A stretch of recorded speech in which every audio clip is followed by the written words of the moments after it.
Than foundation ಸಂಸ್ಥೆಯ 25ನೇ ವರ್ಷದ ರಜತ ಮಹೋತ್ಸವ ಹಾಗೂ ಕಳಂ ಜಿಎಂ ಸಮೂಹದ 20ನೇ ವರ್ಷದ ಮಹಾಸಭೆಯನ್ನ ಅದ್ದೂರಿಯಾಗಿ ನಡೆಸಲಾಯಿತು. ಕೊರಟಗೆರೆ ಪಟ್ಟಣದ ಕೆಎಸ್ಆರ್ಟಿಸಿ ವೃತ್ತದಿಂದ ಕಳಸಗಳನ್ನು ಹೊತ್ತ ಮಹಿಳೆಯರು ಪ್ರಮುಖ ರಸ್ತೆಯಲ್ಲಿ ಮೆರವಣಿಗೆ ಮುಖಾಂತರ ಸಾಗಿ ಮಾರುತಿ ಕಲ್ಯಾಣ ಮಂಟಪದಲ್ಲಿ ಆಯೋಜಿಸಲಾಗಿದ್ದ ಕಟ್ಟೆ ಗಣಪತಿ ಮಹಿಳಾ ಕಳಂ ಜಿಎಂ ರಜತ ಮಹೋತ್ಸವದಲ್ಲಿ ಸಾವಿರಾರು ಮಹಿಳೆಯರು ಪಾಲ್ಗೊಂಡರು. 2004ರಲ್ಲಿ ಆರಂಭಗೊಂಡ ಈ ಕಳಂ ಜಿಎಂ ಒಕ್ಕೂಟವು ಇಂದಿಗೆ 20 ವರ್ಷಗಳನ್ನ ಪೂರೈಸಿ ಅತಿ ಹೆಚ್ಚು ಮಹಿಳಾ ಸದಸ್ಯರನ್ನ ಒಳಗೊಂಡಂತಹ ಸಂಘ ಸಂಸ್ಥೆ ಇದಾಗಿದೆ. ತಾಲೂಕಿನಲ್ಲಿ ಸುಮಾರು 400ಕ್ಕೂ ಹೆಚ್ಚು ಮಹಿಳಾ ಸಂಘಗಳು ಕಾರ್ಯನಿರ್ವಹಿಸುತ್ತಿದ್ದು 6500ಕ್ಕೂ ಹೆಚ್ಚು ಸದಸ್ಯರನ್ನ ಒಳಗೊಂಡಿರುವ ದಾನ್ ಫೌಂಡೇಶನ್ ಸಂಸ್ಥೆಯು ಸುಮಾರು 28 ಕೋಟಿಗೂ ಅಧಿಕ ಸಾಲವನ್ನ ನೀಡಿದೆ. ಮಹಿಳೆಯರಿಗಾಗಿ ಅದೇ ರೀತಿ ಮರುಪಾವತಿಯೂ ಕೂಡ ನಡೀತಾ ಇದ್ದು, ಕಳಂ ಜಿಎಂ ಒಕ್ಕೂಟದ ಮಹಿಳೆಯರಿಂದ ಸುಮಾರು 9.83 ಕೋಟಿ ಉಳಿತಾಯವಾಗಿದೆ. ಮಹಿಳಾ ಸಂಘದಿಂದ 11.50 ಕೋಟಿ ಉಳಿತಾಯ. ಕಳಂ ಜಿಎಂ ಮಹಿಳಾ ಸಂಘಗಳಿಗೆ ಒಟ್ಟು 28.55 ಕೋಟಿ ಸಾಲ ನೀಡಲಾಗಿದೆ. ಸಂಘದ ಪ್ರತಿಯೊಬ್ಬ ಮಹಿಳಾ ಸದಸ್ಯರಿಗೂ ಹಾಗೂ ಅವರ ಯಜಮಾನರಿಗೆ ಪ್ರತ್ಯೇಕ ಸುಮಾರು 10,000 ಜನರಿಗೆ ಇನ್ಶೂರೆನ್ಸ್ ಕಲ್ಪಿಸಲಾಗಿದೆ. ಇದಷ್ಟೇ ಅಲ್ಲದೆ ಪ್ರತಿಯೊಬ್ಬರಿಗೂ ಆರೋಗ್ಯ ವಿಮೆ ಮಾಡಲಾಗಿದೆ. ಇದೆಲ್ಲವೂ ಮಹಿಳೆಯರಿಂದ, ಮಹಿಳೆಯರಿಗಾಗಿ, ಮಹಿಳೆಯರಿಗೋಸ್ಕರ ಇರುವ ಸಂಸ್ಥೆ ನಮ್ಮ ಕಳಂ ಜಿಎಂ ಒಕ್ಕೂಟ ಎಂದರೆ ತಪ್ಪಾಗಲಾರದು ಎಂದು ಮಹಿಳಾ ಕಳಂ ಜಿಎಂ ಒಕ್ಕೂಟದ ಸದಸ್ಯೆ ರಂಗಲಕ್ಷ್ಮಿ ತಿಳಿಸಿದರು. ನಂತರ ಕಾರ್ಯಕ್ರಮವನ್ನ ಉದ್ಘಾಟಿಸಿದ ತಾಲೂಕು ವಕೀಲರ ಸಂಘದ ಅಧ್ಯಕ್ಷ ನಾಗರಾಜು ಮಾತನಾಡಿ, ಮಹಿಳೆಯರು ಕಾನೂನಿನ ಅರಿವನ್ನ ತಿಳಿದುಕೊಳ್ಳಬೇಕು. ಮಹಿಳೆಯರಿಗೂ ಹಾಗೂ ಪುರುಷರಿಗೂ ಸಮಾನ ಆದ್ಯತೆ ನೀಡಿದೆ ಸರ್ಕಾರ. ಈಗ ಪುರುಷರಿಗಿಂತ ಮಹಿಳೆಯರೇ ಕುಟುಂಬ ನಿರ್ವಹಣೆಯಲ್ಲಿ ಮೇಲುಗೈ ಸಾಧಿಸಿದ್ದು, ಕುಟುಂಬ ನಿರ್ವಹಣೆ ಮಾಡಲು ಮಹಿಳೆಯರ ಪಾತ್ರ ಬಹುದೊಡ್ಡದು ಎಂದು ತಿಳಿಸಿದ್ರು. ಬಳಿಕ ಪಟ್ಟಣ ಪಂಚಾಯಿತಿ ಸದಸ್ಯ ನಟರಾಜ್ ಮಾತನಾಡಿ, ತಾಲೂಕಿನಲ್ಲಿ ಮೈಕ್ರೋ ಫೈನಾನ್ಸ್ ಹಾವಳಿ ಜಾಸ್ತಿಯಾಗಿದೆ. ಬಹಳಷ್ಟು ಮಹಿಳೆಯರು ಅದರಲ್ಲಿ ಸಾಲವನ್ನ ಪಡೆದು ಬಡ್ಡಿಯನ್ನ ಕಟ್ಟಲಾಗದೆ ಗ್ರಾಮವನ್ನೇ ತೊರೆಯುತ್ತಿದ್ದಾರೆ. ಇಂತಹ ಘಟನೆಗಳು ಮರುಕಳಿಸದಂತೆ ಸರ್ಕಾರ ಎಚ್ಚೆತ್ತುಕೊಳ್ಳಬೇಕೆಂದು ತಿಳಿಸಿದರು. ಕಳಂ ಜಿಎಂ ಸಂಘದ ರೂವಾರಿ ಉಮೇಶ್ ಮಾತನಾಡಿ, ನಮ್ಮ ಕಳಂ ಜಿಎಂ ಸಂಸ್ಥೆ ಇಂದಿಗೆ 20 ವರ್ಷಗಳನ್ನ ಪೂರೈಸಿದೆ. ಪ್ರಾರಂಭದಲ್ಲಿ 5 ರಿಂದ 10 ಸಂಘಗಳನ್ನ ಹೊಂದಿದ್ದ ಈ ಸಂಸ್ಥೆಯು ಇಂದು ತಾಲೂಕಿನಲ್ಲಿ ಸುಮಾರು 400ಕ್ಕೂ ಹೆಚ್ಚು ಸಂಘಗಳನ್ನ ಹೊಂದಿದೆ. ಕೋಟಿಗಟ್ಟಲೆ ಹಣದ ವ್ಯವಹಾರವನ್ನ ಮಾಡ್ತಿದೆ. ಮಹಿಳೆಯರು ಸ್ವಾವಲಂಬಿ ಜೀವನಕ್ಕೆ ಅಡಿಪಾಯವಾಗಿದೆ ಕಳಂ ಜಿಎಂ ಸಂಸ್ಥೆ ಎಂದು ತಿಳಿಸಿದರು.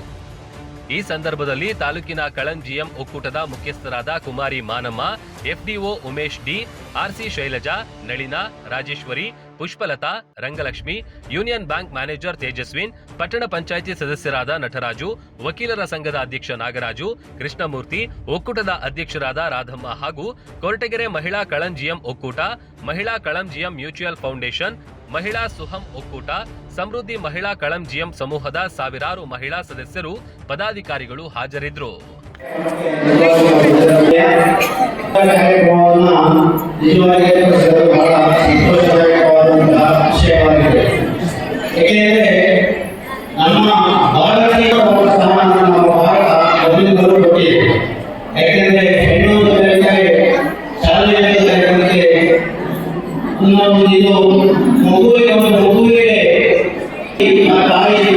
ತಾಯಿಯಾಗಿ, ಸಹೋದರಿಯಾಗಿ, ಹೆಂಡತಿಯಾಗಿ ತಮ್ಮ ಕುಟುಂಬವನ್ನು ನಿರ್ವಹಣೆ ಮಾಡುವಲ್ಲಿ ಆ ಹೆಣ್ಣಿನ ಪಾತ್ರ ಬಹಳ ನಮ್ಮ ಭಾರತ ದೇಶದಲ್ಲಿ ಬಹಳ ಉನ್ನತ ಮಟ್ಟದ ಒಂದು ಗುರುತಿನಿಯವಾದಂತಹ ಅವರಿಗೆ ಸಲ್ಲುತ್ತೆ. ನಮ್ಮಲ್ಲಿ ಎಲ್ಲ ನದಿಗಳಿಗೆ ವಿಶೇಷವಾಗಿ ಹೆಣ್ಣುಗಳ ಹೆಸರುಗಳಲ್ಲಿ ಬಂದಿದ್ದೇವೆ. ಭೂತಾಯಿ, ಮಾತೆ ಮತ್ತೆ ನದಿಗಳು ಸಹ ಹೆಸರುಗಳಿಂದ ನಾವು ಅವರಿಗೆ ಪೂಜನೀಯವಾಗಿ ನಾವು ಕಾಣ್ತಾ ಇದ್ದೀವಿ. ಇವತ್ತು ಈ ಒಂದು ಸಮಾರಂಭ ಎಷ್ಟು ಒಂದು ಉತ್ತಮವಾದ ಸಮಾರಂಭ. ಯಾಕೆಂದರೆ ಇವತ್ತು ಒಂದು ಮಹಿಳೆಯರ ಒಕ್ಕೂಟ ಒಂದು ಕುಟುಂಬದಲ್ಲಿ ಒಂದು ಸಂಸ್ಥೆಗಳನ್ನು ಮಾಡಿಕೊಂಡಿದೆ. ಆದರೆ ಆ ಊರು ನಿಜವಾಗಿ ಒಂದು ಅಭಿವೃದ್ಧಿಯ ಪಥದಲ್ಲಿ ಸಾರ್ವಜನಿಕರಲ್ಲಿ ಮಾಡಿಲ್ಲ. ಇವತ್ತು ಯಾವುದೇ ಒಂದು ಕಾರ್ಯ, ಯಾವುದೇ ಒಂದು ಕುಟುಂಬ, ಯಾವುದೇ ಒಂದು ಸಮಾಜ, ಒಂದು ಯಾವುದೇ ಉನ್ನತ ಸ್ಥಾನದಲ್ಲಿ ಬೇಕೆಂದರೆ ಅದರ ಹಿಂದೆ ಹೆಣ್ಣಿನ ಒಂದು ಶ್ರಮ ಅತ್ಯಂತ ಮುಖ್ಯವಾಗಿರುತ್ತೆ.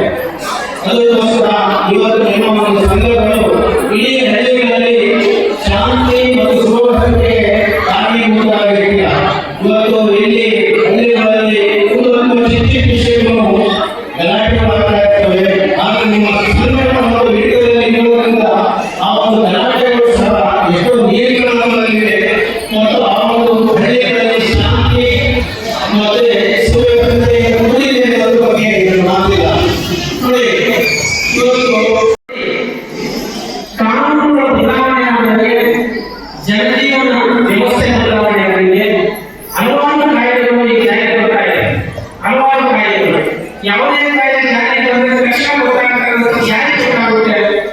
ಅದನ್ನು ನಾವು ಉಪಯೋಗಿಸಬೇಕು. ಮೊದಲನೇದಾಗಿ ನ್ಯಾಯಾಲಯಕ್ಕೆ ಗೊತ್ತಾಗುತ್ತೆ. ಯಾವುದೇ ಕಾಯಿಲೆ ಬಂತು ಅಂದರೆ ಅದನ್ನು ಅದರ ಆಗುವುದು, ಅದರ ಪರಿಹಾರ ನ್ಯಾಯಾಲಯ.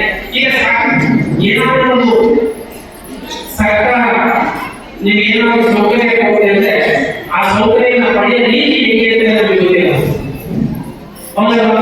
ಕುಟುಂಬದಲ್ಲಿ ಯಾವ್ದಾದ್ರು ಸಮಸ್ಯೆ ಬಂದಿದೆ ಅದೇ ಬಗೆಹರಿಸಿಕೊಂಡು ಮಾನಸಿಕವಾಗಿ ನಮಗೆ ಅರಿವಿರಲ್ಲ. ಸೊ ಅದಕ್ಕೋಸ್ಕರವೇ ಕಾನೂನಿನ ಅರಿವನ್ನು ಕಾರ್ಯಕ್ರಮಗಳನ್ನು ಸರ್ಕಾರ ಸಾಕಷ್ಟು ಖರ್ಚು ಮಾಡಿ ಈ ಒಂದು ಅರಿವು ಕಾರ್ಯಕ್ರಮಗಳನ್ನು ನಡೆಸಿದೆ.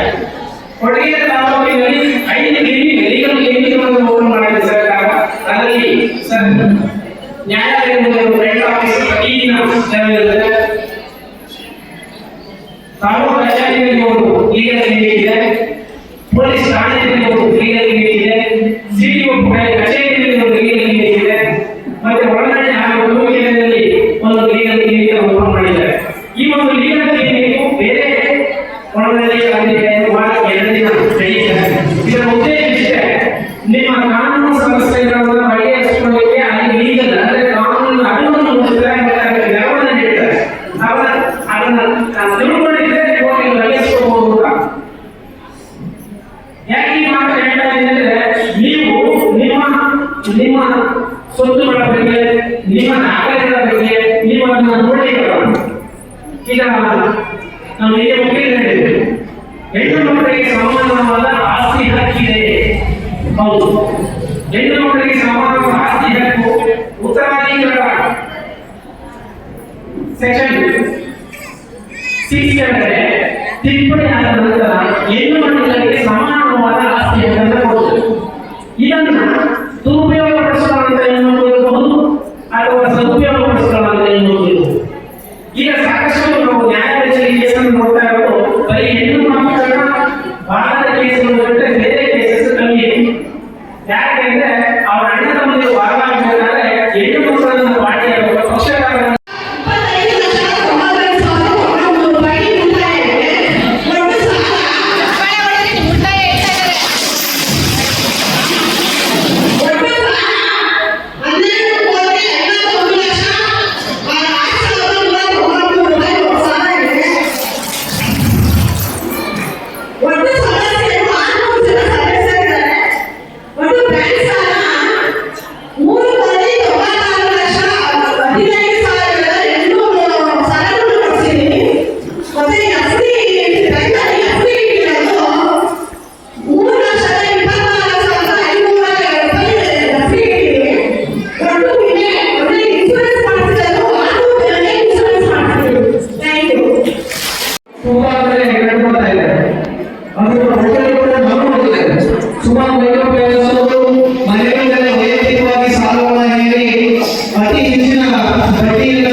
ಸರ್ಕಾರಗಳು ಇವತ್ತಿನ ಮಾತನಾಡತಕ್ಕಂತಹ ಒಂದು ಕೆಲಸ ಏನಿತ್ತು, ಸುಮಾರು ಜನರಿಗೆ ಲೋನ್ ಸಿಗ್ತಾ ಇದೆ. ಸುಮಾರು ಜನರಿಗೆ ಇವತ್ತು ಕೂಡ ಲೋನ್ ಸಿಗ್ತಾ ಇತ್ತು. ಆದರೆ ಇವತ್ತಿನ ದಿನ ನೀವು ಗಮನಿಸಬಹುದು, ಈ ಬ್ಯಾಂಕ್ ಸೆಕ್ಟರ್ಗಳಲ್ಲಿ ಸಿಬಿಲ್ ಅಂತ ಮಾಡಿ ಸುಮಾರು ಹೋಗಿದೆ. ಈ ಎಲ್ಲ ಬ್ಯಾಂಕ್ ಸೆಕ್ಟರ್ಗಳು ಈ ಸಿಬಿಲ್ ಅಂತ ಇವತ್ತಿನ ದಿನ ತಗೊಂಡು ಅವರೇ ಕಟ್ಟಡಗಳಲ್ಲಿ ನಿಮ್ಮ ಸಿಬಿಲ್ ಬಗ್ಗೆ ಮಾತನಾಡಬಹುದು ಅನ್ನೋ ಬಗ್ಗೆ ಇವತ್ತಿನ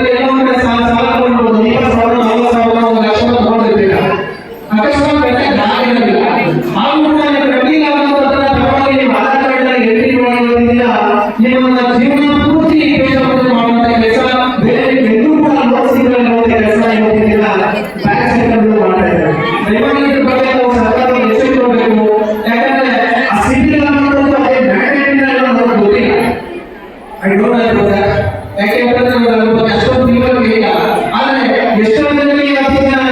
ಬೇರೆ ಸರ್ಕಾರಗಳಲ್ಲಿ ನೀವು ಬ್ಯಾಂಕ್ಗಳಿಗೆ ಹೋದಾಗ ನೀವು ಸಿಬಿಲ್ ಬರಲ್ಲ, ಹಾಗಾಗಿ ನೀವು ಬರಲ್ಲ. ಇಲ್ಲಿ ಯಾರೋ ವೈಜ್ಞಾನಿಕರು ನಾವು 2 ಲಕ್ಷ 3 ಲಕ್ಷ ಯಾರೋ 2 ಲಕ್ಷ ಯಾರೋ ಒಂದು ಯೋಜನೆಗಳಿಗೆ ಹೋಗಿರ್ತೀವಿ, ಹಸು ಮೇಲೆ ಕುರಿ ಮೇಲೆ ದನದ ಮೇಲೆ ಯಾರೋ ಹೋಗಿರ್ತೀವಿ. ನಾವು ಅಲ್ಲಿ ಬ್ಯಾಂಕ್ ಹೋಗೋದಂದ್ರೆ ನಮ್ಮ ಯೋಗ್ಯತೆ ಬ್ಯಾಂಕ್ ಹೆಂಗಿದ್ದಾರೆ ಅಂತ ಅವರು ಪಡೆದುಕೊಂಡಿದ್ದಾರೆ. ಸೊ ಹಾಗಾಗಿ ಇದು ಎಷ್ಟು ಮಟ್ಟಿಗೆ ಸರಿ ಅನ್ನೋದು ನನಗೆ ಗೊತ್ತಿಲ್ಲ. ಹಾಗಾಗಿ ಇದು ಪುರುಷ ಪ್ರಧಾನ ಸಮಾಜ ಹಾಗೂ ಕೂಡ ಎಷ್ಟೋ ಜನ ಮಹಿಳೆಯರು ಸೇರಿಕೊಂಡು ಇವತ್ತಿನ ದಿನ ಒಂದು ಕಾರ್ಯಕ್ರಮವನ್ನು ಮಾಡ್ತಿದ್ದೀವಿ. ಪುರುಷ ಪ್ರಧಾನ ಸಮಾಜದಲ್ಲಿ ಕೂಡ ಇವತ್ತಿನ ದಿನ ಮಹಿಳೆಯರ ಮೇಲೆ ನಾವು ಯಾವ ಕಾರಣವನ್ನು ಮಾಡಲು ಗಮನ ಬೆಳೆಯಿದೆ. ಏನೇ ಕಾರಣಗಳು ಸ್ಥಾಪನೆ ಮಾಡೋದಾಗ್ಲಿ, ನಿರ್ವಹಣೆ ಮಾಡೋದಾಗ್ಲಿ ಎಲ್ಲ ಮಾಡ್ತಕ್ಕಂಥದ್ದು ಪಟ್ಟಣ ಅದರ ಒಂದು ಅಡಿಯಲ್ಲಿ ಬಡ್ಡಿಗೆ ಮಹಿಳಾ ಫ್ಯೂಚರ್ ಫೆಡರೇಷನ್ ಒಂದು ಸಂಸ್ಥೆ ಓಪನ್ ಆಗಿದೆ. ಆ ಸಂಸ್ಥೆಯ ಮುಖ್ಯ ಉದ್ದೇಶ ಏನಂದ್ರೆ ಎಲ್ಲ ಬಡ ಮಹಿಳೆಯರಿಗೆ ಮತ್ತು ಬಡ ಕುಟುಂಬಗಳಿಗೆ ಮುಖ್ಯವಾಗಿ ನಾವು ಇನ್ಶೂರೆನ್ಸ್ ಅನ್ನು ಮಾಡಬೇಕು ಅನ್ನೋ ಉದ್ದೇಶಕ್ಕೋಸ್ಕರವಾಗಿ ಮಾಡಿದ್ವಿ. ಬೆಳೆ ವಿಮೆ ಇರ್ಬೋದು, ಜೀವ ವಿಮೆ ಇರ್ಬೋದು, ಪಶು ವಿಮೆ ಇರ್ಬೋದು, ಮತ್ತೆ ಬ್ಯಾಂಗ್ಳೂರು ಯೂನಿವರ್ಸಿಟಿ PMSBI ಇನ್ಶೂರೆನ್ಸ್ ಅನ್ನು ನಾವು ಡೆವಲಪ್ ಮಾಡುವಂತಹ ಒಂದು ಪ್ರಾಮಾಣಿಕವಾದ ಪ್ರಯತ್ನವನ್ನ ಮಾಡ್ತಾ ಇದ್ದೀವಿ ಈ ಸಂಸ್ಥೆಯ ಮುಖಾಂತರ. ನೆಕ್ಸ್ಟ್ ಇನ್ನೊಂದು ಅಂದ್ರೆ ಬಡ್ಡಿಗೆ ಮಹಿಳಾ ಸಮಾನ ಒಕ್ಕೂಟ ಓಪನ್ ಆಗಿದೆ. ಆರೋಗ್ಯ ಕ್ಷೇತ್ರಕ್ಕೆ ಸಂಬಂಧಪಟ್ಟ ಕೆಲಸ ಮಾಡೋದಕ್ಕೋಸ್ಕರವಾಗಿ ಈ ಒಂದು ಒಕ್ಕೂಟವನ್ನು ಸ್ಥಾಪನೆ ಮಾಡಿದೆ. ಈಗಾಗಲೇ ನಿಮಗೆಲ್ಲ ಗೊತ್ತಿರಬಹುದು, ನೀವು ಮನೆ ಅಂಗಳದಲ್ಲಿ ಡಾಕ್ಟರ್ ಬಂದು ನಿಮ್ಮೊಂದು ಆರೋಗ್ಯ ತಪಾಸಣೆ ಮಾಡ್ತಾ ಇದ್ದಾರೆ. ಇದು ಪ್ರಾಥಮಿಕ ಅಂತ. ಮುಂದಿನ ದಿನಗಳಲ್ಲಿ ನಾವು ಬಡ್ಡಿಗೆ ತಾಲೂಕಿನಲ್ಲಿ ಒಂದು ಪ್ರಾಥಮಿಕ ಆರೋಗ್ಯ ಕೇಂದ್ರವನ್ನು ಮಾಡಬೇಕು ಅಂತ ನಾವು ಪ್ರಾರ್ಥನೆ ಮಾಡಿದ್ದೇವೆ. ಅದು ಒಂದು ಡಾಕ್ಟರ್, ನರ್ಸು ಮತ್ತು ಲ್ಯಾಬ್ ಮಾಡಬೇಕು ಅಂತ ಮಾಡ್ತಾ ಇದ್ದೀವಿ. ಈಗೆಲ್ಲ ಈ 20 ವರ್ಷದಿಂದ ಸಹಕಾರ ಮಾಡ್ಕೊಂಡಿದ್ದೀರಾ, ಅದೇ ರೀತಿ ಸಹಕಾರ ಕೊಟ್ಟ ಮೇಲೆ ನಾವು ಈ ಒಂದು ಕಾರ್ಯಕ್ರಮ ಕಂಟಿನ್ಯೂ ಮಾಡ್ತಾ ಇದ್ದೀವಿ. ಮತ್ತೆ ಈ ಒಂದು ಸಮೂಹವನ್ನು ಮಾಡೋ ಉದ್ದೇಶ ಏನಂದ್ರೆ 20 ವರ್ಷಗಳಿಂದ ಸುಮಾರು ಸದಸ್ಯರು ನಮ್ಮ ಸಂಘವನ್ನು ಬಿಟ್ಟು